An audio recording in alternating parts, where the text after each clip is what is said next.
I know this is one of the best weeks of our lives here. We come here and we see everybody we know, but also, be part of the event. So who knows what Gainbridge have in store for next year? I'm curious, but it's going to be hard to beat. So, but so far so good. Oh, Dan. They said she'd never pull it off. They said she was just a basketball player. But one perfect swing shut everyone up. Caitlin Clark didn't just try golf, she owned it. The moment her club connected, the entire sports world stopped. Tiger Woods, speechless Nelly Korda, froze mid-swing, and as Caitlin's ball sliced through the Florida sky, there was one person probably sweating bullets thousands of miles away. Yeah, WNBA Commissioner Cathy Engelbert. If you're watching this, go ahead and smash that like button, because what's happening here isn't about golf anymore. This is about power. About a star who refuses to be boxed in or controlled. For months, Caitlin Clark carried the WNBA. Their top name, their biggest ticket, their unstoppable draw. I honestly just got so triggered by Caitlin Clark's golf debut, and it is no fault of hers that I got upset. It is the fault of the WNBA because the LPGA just did everything that the WNBA should have been doing this season. They did it all correct in literally one day. Why? Because for the first time, arenas were finally packed and seats sold out everywhere she went. But here's the truth, Caitlin Clark was never truly celebrated. Instead, she became a target. She got fouled hard, mocked online, ignored by her own league. Her fans were told to calm down, and her talent was brushed off as overhyped. But Caitlin never snapped back. She just smiled, kept her head down, and kept rewriting the record books until a new stage came calling. A stage that actually valued her. That's when the LPGA reached out. And when Caitlin Clark said yes to the Annika Pro-Am, everything went wild. The morning of the event looked calm, but under that Florida sun, something big was building.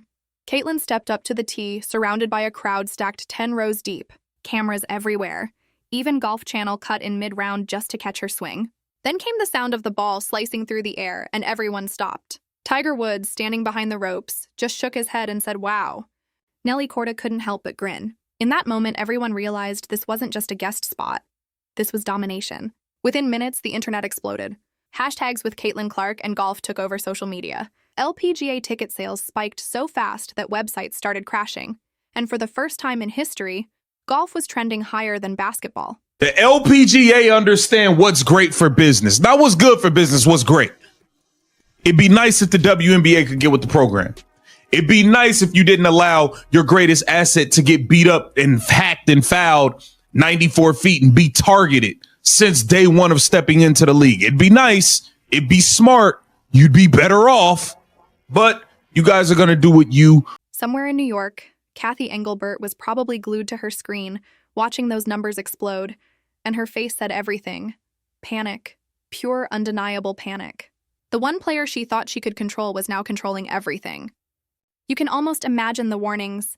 Caitlin, remember, you represent this league. Stay focused. No distractions. But Caitlin was done being told what to do. While the commissioner tried to box her in, golf opened its arms. In the WNBA, she got shoved, fouled, and doubted. But in golf, players hugged her, reporters cheered her, and when Tiger Woods himself called her a natural, that was the final blow. Cathy couldn't hide it anymore.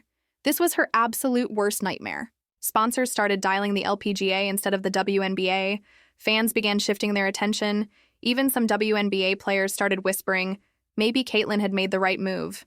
Rumors spread fast. Sophie Cunningham was reportedly in talks for golf collabs. Others were eyeing new independent leagues. Suddenly, 2026 didn't look like a fresh season. It looked like chaos. But here's the twist. Cathy had no idea what was really coming next. What that could do for their sport. They understand that let's say 1,000 new eyeballs, 10,000 new eyeballs show up. If only they could get a fraction of those new eyeballs to become fans, they understand that's a win. They understand that that's a bonus. They understand that's not the opportunity that comes across them every single day. So they need to capitalize on this moment. We also had the speaking engagement that Caitlin Clark took part in last season. I'm assuming we're going to run it all back. We're going to have the speaking engagement, the panel. Caitlin didn't just join golf, she lit a spark that turned into a movement. Every slow-motion clip of her swing, every smile shared with Nelly Korda was pure internet fire. Millions of views, millions of likes, and an entirely new fan base chanting one brutal line, "The WNBA doesn't deserve her." Ouch, but it stung because it was true. While golf was celebrating the moment, the WNBA kept missing it completely. And for Cathy Engelbert, this wasn't just a PR hiccup anymore, it was a meltdown. The foundation she had built was starting to crack right under her feet. Behind the scenes, whispers started flying. Meetings grew tense, sponsors were demanding answers. And even team owners began asking the question that no commissioner ever wants to face. Did we just lose the face of the league? All these eyeballs and, the Caitlin Clark effect that we talk about, viewership, money, all of those things. All of the people who were shouting this for the entire WNBA season, this is an instance where we are proved correct. You see her at this event. You see the kind of noise that this is making. You see that this is trending on social media. You see that SportsCenter, Bleacher Report, all of these places, every media outlet is covering this, and you don't say anything. That's what we were talking about this whole season. We were correct. The fans that were saying that the WNBA seems to be trying to quiet the noise of Caitlin Clark, not letting her shine to her full ability, and not, in turn, not helping your own players in the league, we were right. And this event proved it because the LPGA did literally everything correct. They capitalized on the moment. They found a way to put it on television. They allowed people to be there. Caitlin was signing autographs. They put their best golfer in the... By the time Caitlin Clark finished her round, the damage was already done. She didn't need to top the leaderboard. She'd already won. This moment wasn't about numbers on a scorecard. It was about respect.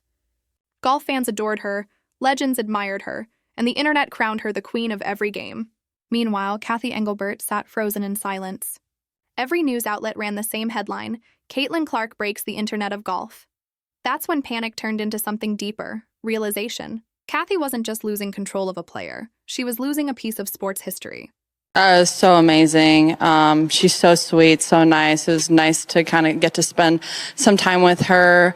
We've messaged a little on Instagram beforehand, but to get to spend some time with her and to see the influence that she has on people, bringing people out here, and to see how... And here we are, Caitlin Clark standing under the warm golf sun, smiling like she owns it. Every swing she takes isn't just a shot, it's a statement. She's breaking barriers one drive at a time. Meanwhile, Cathy Engelbert is still scrambling, trying to stop a storm that's already taken over the entire sports world. Because this is what happens when fans choose love over politics and athletes choose freedom over fear. That's when real history gets made. If you believe Caitlin made the right move, hit that like button right now, drop a comment saying she's unstoppable, and share this video with everyone, because this isn't just about a game anymore. It's about a revolution. Caitlin Clark, from courts to courses, proving to the world that when they tell you to stay in your lane, you don't listen. You build your own highway.